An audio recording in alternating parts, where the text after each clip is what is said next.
Hey everyone, how's it going? Cody here, and in today's video I'm going to be answering a viewer question. So a follow on Instagram, that one rare find, sent me a question asking, can you make a video of how you store your inventory? So in this video I'm going to answer that question. So thank you, that one rare find, for following me on Instagram. And if you're not following me on Instagram already, head over to cody_orgill and follow me there. I'm trying to put up photos every day just behind the scenes and showing you guys my life and what I'm doing through the expression of photography on Instagram. So follow me there. So in this video I'm going to share with you guys what my office area is looking like and how I store my inventory. So without further ado, let's get into the video. So if we start over here, as you can see, I've just got my mannequin here.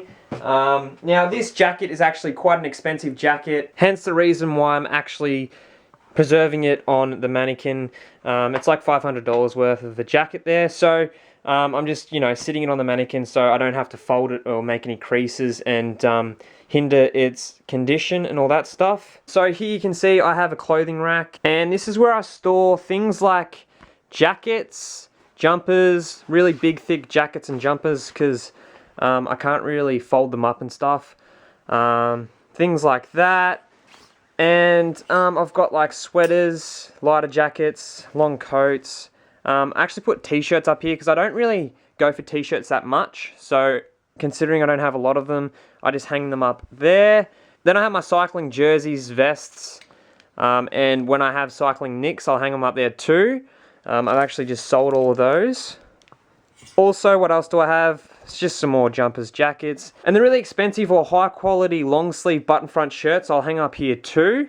Also leather jackets and blazers, sports coats and suits will go there too. Now if you've noticed, I'm actually running a little low on some stock, because I find that the more you list on eBay, the more things you sell, and I just can't keep up with, maintaining a certain amount of inventory because it's always selling. So just have that in mind, and I think I'm probably selling at least 30% of my stock constantly, if that makes sense. So you always got to be going out sourcing and getting more stock to keep it rotating. Alright, moving on to the shoes. As you can see, I've got quite a collection of shoes here. So I found this really nice shelf, actually two shelves, and connected them together. And that's how I'm storing my shoes. Before this, I was actually storing them down the bottom here, but it just got too disorganized, and it was really hard to find a certain shoe that sold because they were stacked up on top of each other, and there might have been a pair right down the back corner and I couldn't find them, and it just made life a lot harder. And a really good tip for setting up your inventory is to be super organized. Like I forgot to mention, with the clothing here that I got hung up, I actually have inventory codes for them, because I do, like when I go on thrift trips and stuff like that, I get my mum to help me ship out items that are here.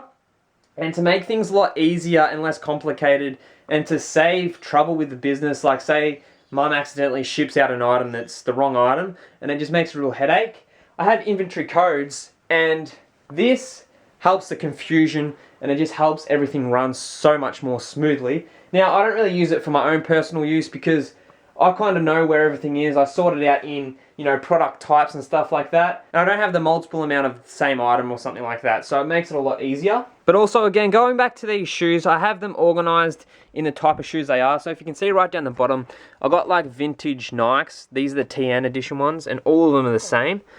Because I'm selling a quantity for someone. So here's another, Nike Airs. They're all there. And then I've got all my Asics are there.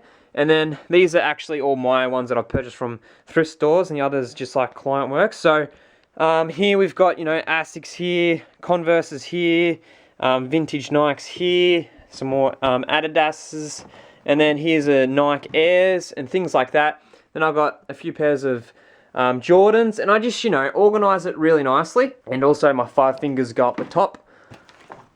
And that's probably basically how I store my shoes. As I've just realized that I'm running low on some stock, what I'm planning on doing for this weekend, because it's Friday today, Saturday and Sunday, I'm going to hit up garage sales. I might make some ride-along videos for each day. We'll see how we go. Sometimes it's a bit hard to make ride-alongs as well as picking the inventory up and sourcing through it and stuff like that, because it takes a little bit of time to film, and that time could be really precious when I'm actually trying to get to as many garage sales as possible early in the morning.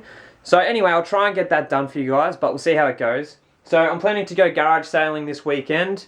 and make a trip of it. And then all of next week I'm going to be hitting up thrift stores and cash converters and things like that, so I can really get a lot of inventory in and get it all listed up and ultimately scale up my reselling business. Because I've found, and I think it's really important, to focus on the most highest leverage tasks that are aligned with your goals in business. For example, obviously a goal in business is to make more money, and to focus on the tasks that are going to make you money instead of focusing on the little tasks, you're going to get a lot more done and ultimately reach your goals. So for me, one of my highest leverage tasks that are going to bring you more money for my reselling business is to obviously buy more things, because if you have more things that are purchased, then you can make more money. Anyway, going back to the setup here with my inventory, I've got this other really big shelf here. If you haven't already noticed, with most of my long sleeve and short sleeve button front shirts, I fold these up and I organize them in sizing. And this is a really good technique that I like. It's relatively easy to find which items sold, and also you don't have to waste a bit of time if you have them hanging up to fold them up and put them in the poly mailer bags. They're already folded and ready just to chuck them straight into the poly bag, and it just makes it a little bit easier. Also over here I have my polo shirts, which are folded up, organized in sizes 2. Some more there. Then above the shirts I have things like games, consoles, like handheld consoles, CDs and stuff at the back here. Then I have vintage electronics. But I must say that I'm really bad at putting these up for sale, because as soon as I get them, you have to test them right. So as soon as I get them, I'm like really lazy and I fail to actually take the time to test them so I can put them up for sale.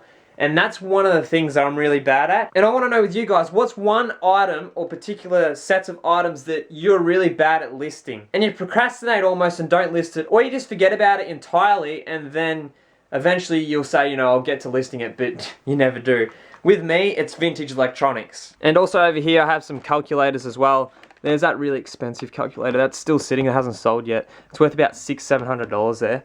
Also at the back I've just got books, but I don't actually sell these on eBay. These are just kind of like personal books that are sort of intertwined with my business, and that's also a bit of a downside with me with my inventory, is that I store like some personal items in with the things I have for sale, and that's kind of a bit of a fault on my side, because also, if you haven't noticed, I have a bed down there. I sleep here as well. This is actually my bedroom, and I've turned it into my office. And I find that ultimately what I want to achieve with my office space and stuff is that I want to make it less like personal as well as business wise. I want to kind of just make it one business thing, so then I can separate my personal life from my business, because in a way it's kind of still linked, and that's not really what I want it to be like. And then down the bottom I just have my poly mailer bags sorted out into different sizes, and also just more books and things that I haven't actually got to listing yet. I'm kind of working on a few listings here as well. A couple of boxes full of stuff that I'm listing there. And over to my desk area, this is what it's looking like. Just some more items here that I haven't got to listing yet, and I'm working on those now. And just over the back here I've got my printer.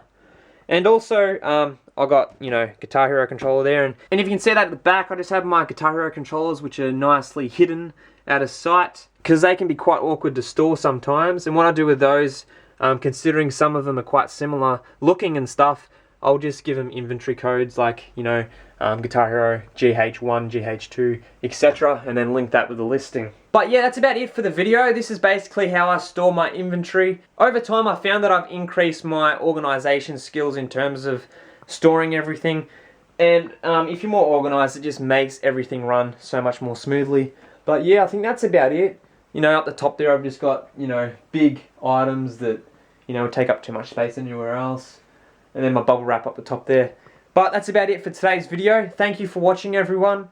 And I'll see you in the next one.